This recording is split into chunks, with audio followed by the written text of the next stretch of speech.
Welcome to the Core Women Podcast, the place for women entrepreneurs, authors, and self-starters looking to build community and gain valuable insights through expert interviews with women at the top of their game. Join your host, podcaster, producer, expert coach, entrepreneur, and author, Dr. Summer Watson, as she aims to inspire and empower you through these candid conversations. Lean in and embrace the journey. It's time to start the show. Here's your host, Dr. Summer Watson.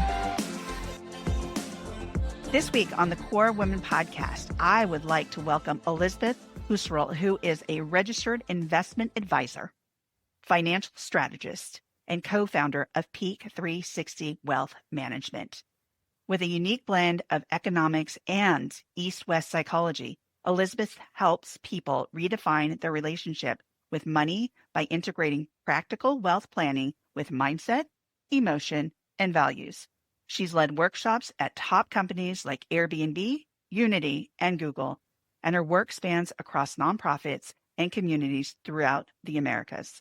Tune in as we explore how to cultivate confidence around money, embrace financial empowerment, and shift from fear to abundance in your financial life. Let's jump right into this and welcome Elizabeth. Thank you so much, Summer, for having me. I'm so excited to be here. I'm excited to have you on. So before we really get into the depth of your evolution, can you tell me the word that describes your journey to this point? Oh my gosh, that is such a great question. And the word I would use in this moment is satiation, right? And this is a really important word because satiation speaks to an experience of wealth, an experience of fulfillment.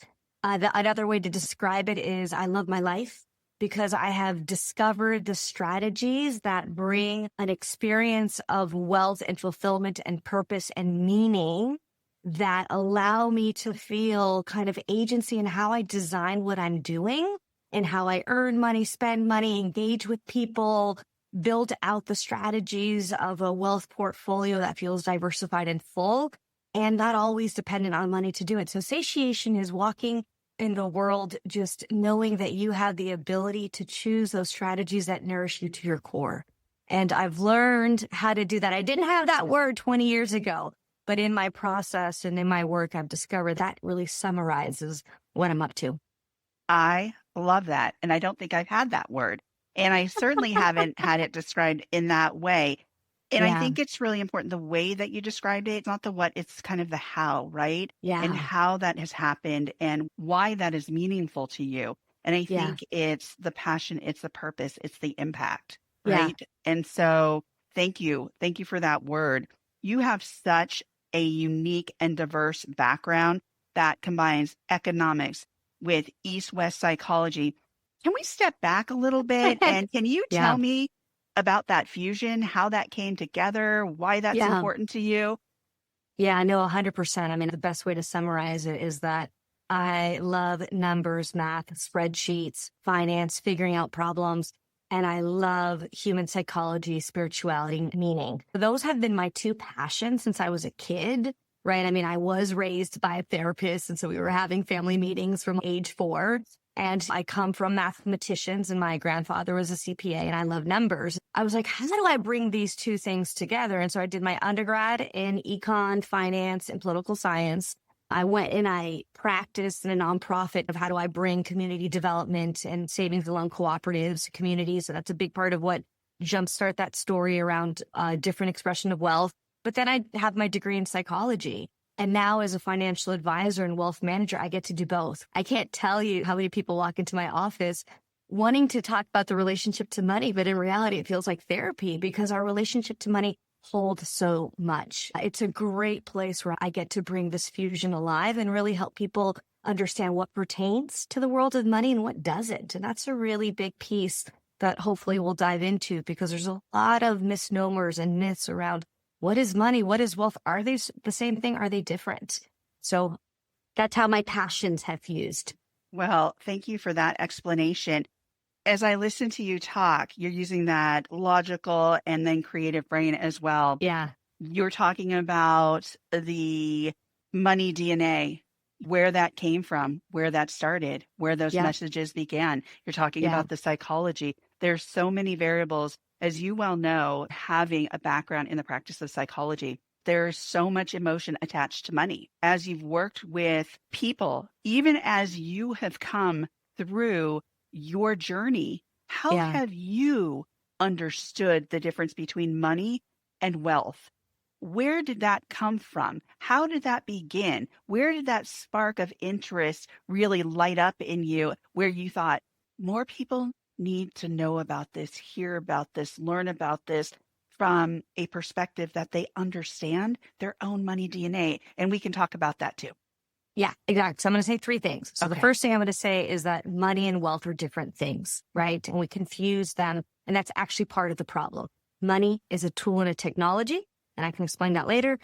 Wealth is a state of well-being. So it's a state of well-being, right? And what happens is that we confuse the two. And so we think more money will give us more wealth. But the reality is that we end up accumulating money, not experiencing wealthier, right? And we get stuck on this endless rat race for more. So the second thing I want to say is, like, where did I start to discover this in me? And I would say is that scarcity was passed through my lineage. So the financial DNA that you're speaking to, Summer, is my grandfather was an Austrian Jew who escaped World War II and ended up immigrating to Colombia, South America, right? He was marked by a trauma, persecution, and losing it all, and had to start over and always kept saving for that rainy day. And in reality, in his mind, for World War III. So there was this fear and this scarcity that just drove him until his last dying breath. That got passed on to my father. That got passed on to me. I didn't know that as a kid. I was like, why is it that I have two working professionals? My dad's a doctor. My mom's a therapist. We have enough. We have more than enough. My school was paid for. Everything I needed was paid for. It wasn't exacerbated or luxurious, but I had enough. But why did we feel scarcity in the household unit? Right. So that was a feeling that my 9-year-old didn't know to describe, but I could feel it. And so when I became a mother, I was like, I don't want to pass this on. I'm a working professional. My husband's a working professional. Something needs to shift. And so as a financial advisor, I started digging in. And actually, this third thing I wanted to say before I speak about the financial advisor, when I graduated from my degree in economics, and I spent 2 years in Oaxaca, Mexico, working with these indigenous communities, teaching women how to create savings and loans cooperatives, I realized that halfway into my 2-year stint there, that they potentially were lacking in material resource, which is what I was there to teach them, how to save and not be dependent on loan sharks. But they were so wealthy in so many other resources, right? Their community relationships, their relationships to spirit and cosmology, to nature, their ability to survive and then to some extent thrive in their village community, right? It was intact in a certain way that we lose in our modern culture. And so I started asking them, what did wealth mean to you? They never said money. Their responses were wealth was my health, first and foremost, my relationship to my family, my role in community, my integrity, my dignity was a big one, right? My ability to have political say in how we create our indigenous village. And I was like, well, my work isn't here. My work is back in the United States or in kind of modern country, but I'm from the States where we have so much resource and yet we feel poor. So that's really the driving question in my work and in my work with clients in my book is why? Why is it that we've been accumulating wealth on paper, but we're not experiencing wealth at the same time? So I really wanted to bring it back to the somatic experiencing of wealth. Where is the disconnect that we're experiencing? How do we resolve that? Yeah, I love everything you're saying here. And it's interesting because you said, my work isn't here. My work is back in the United States. However, I do believe your work was there. You gained that information where you could take it back to the States and be able to describe it in this way, which is so beautiful, right? Because we associate and attach wealth to money all the time. And yet there's so much more depth and so many more layers to that wealth, right? Yeah. Which gets me to your book, Conversations with Money, which encourages people to develop a more conscious relationship with their finances. What does it really mean to have a conversation with and around money? Having a conversation with money is one thing. Having a conversation around or about money is a different thing. Both are equally important, right? We do not talk enough about money. That's why I love my job. I get to talk about money every day, which is amazing. So 2 things I would say. In the book, there's a lot of little questions and mini moments and practices to get us talking more about money without necessarily needing to talk about numbers, because numbers often puts us into comparative mode, and that doesn't feel good. Do you have more? Do you earn more? Do you save more? Do you have more debt? Maybe that feels good, right? And so the numbers puts us in this wonky state of comparison. And so we shut down and we don't talk about it. Whereas when we start talking about our experiences, our memories, our relationship to wealth and money, things start to shift. Everyone's like, yeah, I actually have a similar experience. Let's talk about that, right? And so the second piece is, what does it mean to have a conversation with money? And I use that word with intentionally because it's not at money, right? It's with money. And so it's a Gestalt chair exercise, which is a therapeutic tool where you call into the room something that potentially hasn't had human form or isn't there. Like in therapy, a lot of people will use it to talk to a parent, a spouse, a kid, someone who's like, I need to resolve this emotional turmoil and I need to do it in a safe space. And so they kind of call in the person. You have an empty chair exercise. In this particular instance, you choose a money object, right? And so it could be a credit card, your wallet, cash. I've had people bring in little golden nuggets. You could speak to whatever represents money. You put it in a chair in front of you. And for a set period of time, right? You can put 5 minutes on your phone. You do get to speak to money and say, what are you feeling? So it's not your money story. There's a different exercise for your money story. This is, what are you feeling? And so a lot of times I hear like, damn it, money, where have you been? Or, oh my gosh, I really like you. Come on in more. I hear everything under the sun, which is amazing. And you just get the opportunity to be honest. What's your feeling around it? Or like, I just don't understand you, money. Like, you're too complex. So let yourself just have a moment of brutal honesty. What are the 5 brutal truths you would tell with money? And then when the timer is up, the next step is to change chairs. Literally, get up. You sit down where money was sitting. You hold money in your lap, and now you are money responding. And I encourage people, don't edit yourself. Don't think about what money's going to say. Don't try to acknowledge, is money actually in the room? It doesn't matter. What's the first thing you hear in response to what you just shared to money? Yeah. So you do that twice. Money gets the last word, right? This is a dialogue, not a monologue. And then you take a step back. You're like, what's at the core of my relationship with money? A lot of it ends up being similar relational styles, right? Like, are you anxiously attached, avoidant? Are you healthily attached? Like, a lot of times the way we relate to people is how we relate to money. And there's so much insight there, because then you can also start to see what's the core and what needs to loosen to make that relationship healthier. Yeah, that is so interesting. There's so many dynamics and a process to this that will help you get to the point where you have a different relationship with money and wealth. I were to say 2 things here is that, one, it helps us take responsibility for what's ours. That's a key piece here. We can scapegoat money for the things that aren't going right in our life. And the reality is that when we do that, we give our power away. That is when we feel financially disempowered. So by doing a conversation with money and taking responsibility, for example, in a very brief way, in my first conversation with money, I realized I was blaming money for all the ways I did not know how to start a private practice. I was like, God damn it, money, you're not showing up. And then money's response to me was like, whoa, Elizabeth, you are smothering me. Back off, right? Let's have a little bit of healthy distance and get super clear on what are the questions you have. Because you have a lot of questions. They're valid questions. Right. But let's start to see where you can get them answered. So I had to take responsibility that I was launching myself to be an entrepreneur and I didn't know how. Didn't mean I couldn't learn it, but it wasn't money's fault. And so the second thing I would say, it's almost like therapy isn't easy. It's uncomfortable and it's vulnerable. My temperature drops every time I talk to my therapist because I know something's going to happen. Really? But I'll always, right? And so I'm like, I always have my blankie because I know somatically I'm moving things through my body. So the same thing on our relationship to money. Once we start to get brutally honest and have these conversations with money, something starts to shift and the relationship starts to clear up. And what's really important, right, is that in my work as a financial advisor, I'm not saying, hey, go find purpose and meaning outside of the realm of money.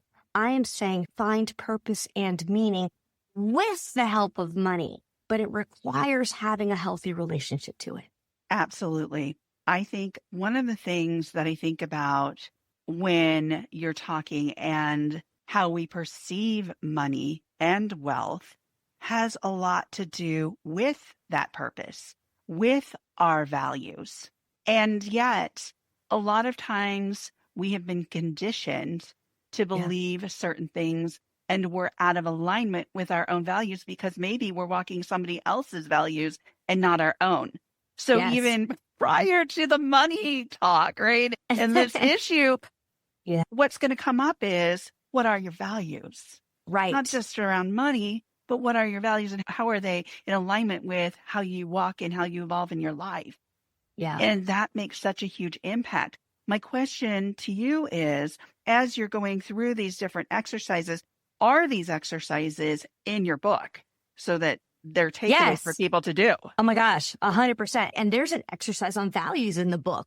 Money can feel very abstract to people. And so when I was writing the book, Summer, I was like, I want this to be as tangible and practical as possible, because that is how I help people, right? And so this is not a book to buy and to accumulate dust on your nightstand. This is a book to take a journey with, because all of us are in lifelong relationships with money. I mean, unless you're on an island and you're totally self-sufficient, you are in a relationship with money. And money is waiting to be in relationship with you. I promise you. It is a joyful engagement, right? I chose that subtitle, Finding Joy in Your Relationship to Money, on purpose. I do believe we all have the ability to experience joy. But in terms of finding values, the second part of the book is really important, because what it does is that it starts to dive into what is this wealth as a state of well-being. That sounds great, but just there, it's abstract. And so I lean on the science of human needs that we all recognize from Maslow, right? Maslow brought this idea of adding self-actualizing and purpose and meaning in addition to survival and food and shelter. He did not create a pyramid or the triangle, right? He did not create that hierarchy. That was a management company. I always like to say that. He was just talking about needs more in a horizontal relationship. So I take the science of human needs, I add on the work of another economist, Manfred Max-Neef, who brought the idea of satisfiers. By fusing these two, I create an exercise called the wealth mandala. Mandala is a Sanskrit word for circle, and it's a tool that is used to go from suffering to joy. So with this wealth mandala, I take the 12 human needs and I just kind of level the playing field, and I throw out this window the question of are we needy? We are needy, right? We are humans and we have universally the same needs. So needs are universal, but the way we satisfy them is unique and personal. And that's the key distinction, because when you start to look at the different needs, one of them is financial stability. That is where money has a really important role to create financial stability. The other needs are connection, belonging, leisure, physical health, safety, touch, purpose, understanding, right? These are all the other needs. And the way we satisfy these needs will reflect your values, one. And two, what are the strategies that feel most satisfying and fulfilling to you? That's where the word satiation comes in, right? And as we're thinking through the strategies to satisfy our different needs, I always tell people, have strategies that use money, right? Monetary strategies. Equally important, have strategies that are non-monetary, because that's going to break the dependency that we feel on money and still allow us to feel and grow wealth without adding a dollar to our bank account. And the way we create these strategies are going to be reflective on what we value and how we value designing our life. Yeah. So this is kind of like the wealth portfolio that we can truly diversify.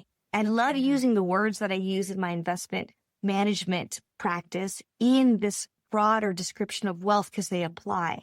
We can diversify our strategies. We can remove dependency on any one asset class, right? We can compound meaning in our investment account, in our wealth account, right? All of that adds to a different experience of wealth so that we embody wealth alongside accumulating it. It is so fantastic how you are bringing in the terminology, the information, and correlating that from the financial world into this more wealth-based ideology. Right. And that mandala really correlates with psychology because you're breaking that down into different variables or factors that align with our life, whether it's values, whether it's purpose. It's a beautiful example or symbolism of how you can work on oneself, because based on what I'm gathering, what we're talking about is your whole self. Yeah. It is not just a piece of you. It is about how we function and how we manage and how we see the world. And part of that is money and wealth. And how do we perceive that wealth? Wealth isn't just money. Wealth is something completely different. Right. Money is a tool to add to particular areas of our wealth, but there's some areas money can't add to, right? Like I feel the privilege that I get to do financial planning and wealth planning using the wealth mandala with so many types of clients, the whole spectrum of the asset size. Some of my higher asset size clients, and notice my terminology. I'm not saying higher net worth. I am decoupling the terminology of net worth from self-worth. Because in my industry, those two things get murky. And we're like, wait a second, why am I feeling bad about myself? Financial assets come in different sizes. And I have clients with different levels of financial assets. I have clients with higher level financial assets who score very low so many of these other areas of their wealth. And so they can have a lot of money in their investment accounts. Doesn't mean they're feeling any happier.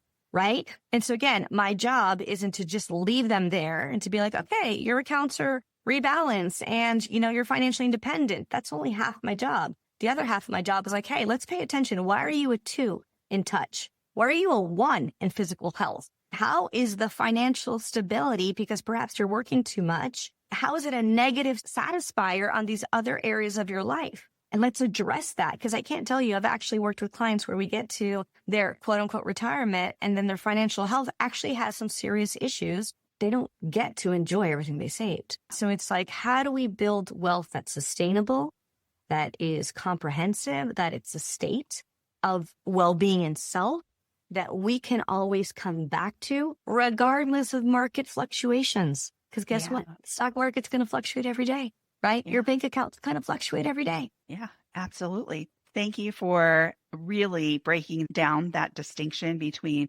tools versus well-being and money versus wealth.